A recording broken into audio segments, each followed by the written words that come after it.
दोस्तों, आज 1 रुपये पर आधारित कहानी है।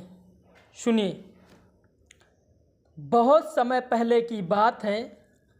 एक महात्मा भ्रमण करते हुए किसी नगर से होकर जा रहे थे। मार्ग में उन्हें 1 रुपया मिला।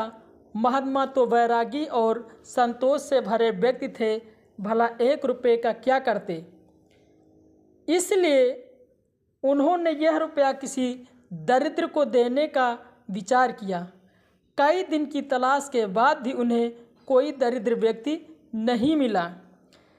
एक दिन वो अपने दैनिक क्रियाकर्म के लिए सुबह सुबह उठते हैं तो क्या देखते हैं, एक राजा अपनी सेना को लेकर दूसरे राज्य पर आक्रमण के लिए उनके आश्रम के सामने से सेना सहित जा रहा है।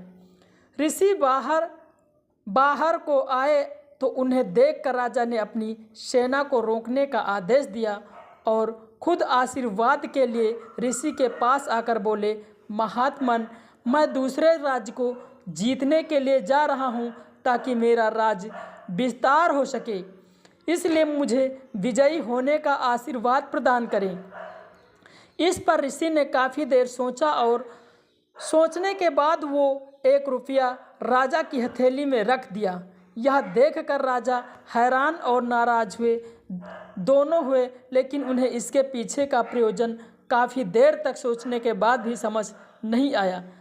तो राजा ने महात्मा से इसका कारण पूछा तो महात्मा ने राजा को सहज भाव से जवाब दिया कि राजन, कई दिनों पहले मुझे 1 रुपया आश्रम आते समय मार्ग में मिला था, तो मुझे लगा किसी दरिद्र को इसे दे देना चाहिए, क्योंकि किसी बैरागी के पास इसके होने का कोई औचित्य नहीं है।